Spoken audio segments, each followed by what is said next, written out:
Hey, Top 10 viewers, I was this close to exporting this week's episode before I realized I forgot to tell you something really important. If you missed it last week, this show, Top 10, is moving over to the No. Long story short, YouTube's algorithms have been really screwing over this show on Screw Attack's channel. So in order to keep the show going, because that's a lot better than canceling it outright, we are going to be moving it over to the No. So this show is going to be on Screw Attack for the next about 5 weeks or so. And in the meantime, please go subscribe to the No on YouTube and check it out on Rooster Teeth.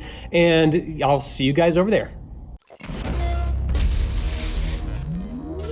Everyone knows the most important thing happening this week, the Smash Brothers Direct. The second most important thing, though, is Halloween, specifically Halloween candy. You'd think on this Top 10 we'd be talking about the top 10 best candies, but I'm not so lucky. Hey, I'm Nervous Nick for Screw Attack's Top 10 Worst Halloween Candy. Number 10. When you bring your haul back from a Halloween night out in your hood, one of the best feelings is sorting through your candy and finding that top tier stuff. Come on, you know what I'm talking about. Milky Ways, Twix, M&M's, Snickers. And then there's the rip-off versions of all that. Sixlets, Boffos, Quasars, all of those second-rate chocolates that just aren't as good as the stuff they're aping. Now, they're only going in at number 10 because at least they're mimicking good candy and imitation's the sincerest form of things and whatever, but that's still like being picked second to last for your gym class dodgeball team back in the day. You're not the worst ever, but I mean, you're close enough. Number 9. Speaking of chocolate, I don't care what Tootsie Rolls claim they're made of, but you cannot convince me that it's chocolate. They're this tough, sticky substance of sorts that merely took a bath in something chocolate flavored. So sure, they taste all right, I guess, but the problem with Tootsie Rolls is how unforgivably sticky they are. Seriously, have you ever in your life had a Tootsie Roll that didn't feel like it was hardened to be on natural human consumption? Do they just make these things stale on purpose? Would these be edible if you were to open these up? This is 1930. Yes, they are. Mm-hmm. There's no expiration date on a Tootsie Roll? Well, we say there's an expiration date, but they're fine because we have some that date back that far and we tried them. It may surprise you, but these rolls of poop posing as chocolate still aren't the worst offenders as far as stickiness goes. Number 8. Because if anything gets stuck in your teeth worse than Tootsie Rolls, it's freaking dots! I don't think these little rainbow-colored lumps could be any stickier if you assembled a team of the world's leading crappy candy engineers and forced them to do it at gunpoint. So it should surprise nobody that dots and Tootsie Rolls are made by the same evil company. And you know what gets me? The boxes always fill your head with these false hopes, because you look at the dots and you imagine something soft and chewy, but the moment you put one in your mouth, they permanently adhere to you like little tooth-dissolving leeches. I don't even care that dots are surprisingly flavorful. Little traces of the first dots I ever ate are still stuck in my teeth to this day. Number 7. Something, something, something, something, insert Lewis Black reference here. As far as anything that dares to call itself candy, candy corn is peak mediocrity. Is it actually candy, or is it sugary wax in the vague shape of corn kernels? How can you even trust these things when they're literally never wrapped? You don't know where it's been. You know, on that note, where does candy corn even come from? Is Brock's responsible for all candy corn production? But the mere fact that they're at least partially to blame for the existence of candy corn, that's just in poor taste. And fittingly, so is the candy corn itself. Number 6. Okay, even though I'm not allergic to them, I don't like peanuts. So when I heard that circus peanuts were actually little clouds of childhood bliss called marshmallows, well, I had to give them a shot. You can't possibly screw up marshmallows, right? Oh, to be a naive fool once again. See, circus peanuts don't taste like marshmallows. They don't even taste like peanuts. Somehow, some way, these grotesque clumps of matter taste like bananas. Figure that one out. If you think circus peanuts taste like something that don't belong in today's world, allow me to not blow your mind by saying that these things have been around since the 1800s. It is the 21st century now. How much longer is it gonna be before we abolish these things already? Number 5. Okay, I do have to give candy this. Even if candy is bad, at least you can still say it's candy.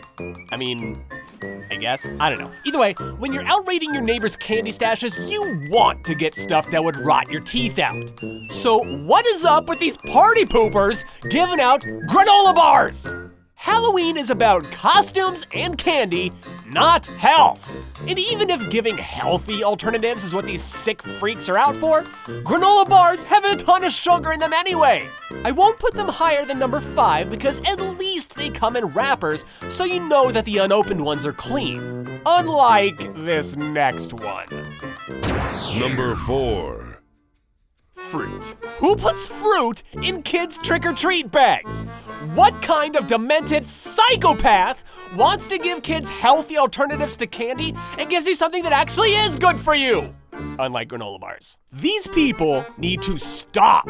October 31st is the one day a year I actively try to go into a diabetic shock through nothing but candy, and this organic, potassium-filled, vitamin C-loaded bullcrap does not help my cause. Plus, like I said, they don't come in wrappers, so God only knows who or what touched it before you did. And you know what the worst part is? I actually love fruit, so thanks a lot, healthy wieners, for making me put something I like on a top 10 worst. Number 3. If I can say just one positive thing about candy buttons, it's that they're better than eating straight paper. Why do I know this? Because you can't peel one of these sugar tablets off without little bits of the paper it comes on joining it. You kinda just have to accept that this paper is now part of your candy. And that it's about to be part of you too. The different colors are supposed to be the different flavors, but they can't even get that right. In what universe does the color blue represent lime flavoring? I'm honestly trying my hardest to find a real use for candy buttons. You could pretend you're popping pills? That's how far we're reaching here. Simulated drug abuse. Number 2. Welcome to the top 2 spots on the list where the words technically edible are now some of the highest praise we can give. You get these wax lips and sure, you can look silly when you put them in your mouth, hardy har har, but tell me how enticing the idea of eating literal wax can really be. And I can hear all of you telling me this right now. You're not supposed to eat wax lips, Nick. Do you eat everything people put into your Halloween bag? Yes!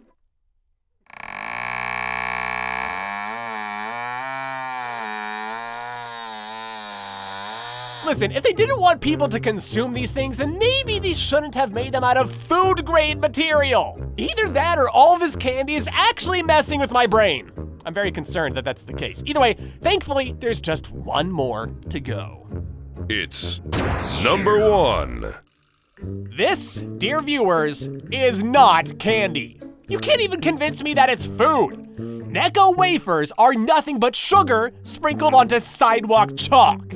It's bad. It's so bad, in fact, that NECCO tried to change things up a couple years ago by going all natural and health conscious and whatnot, but that just made them softer and even less tolerable. Unsurprisingly, they reverted their formula back to their old ways, which just meant the return of the only candy that you can play hopscotch with. NECCO wafers have been the epitome of tasteless, joyless, edible material since 1847. That's the year they were first produced, and I'm convinced that's also the year that every NECCO wafer that's ever existed was made. Nothing dries up your Halloween joy like getting a pack of compacted dust in your trick-or-treat bag.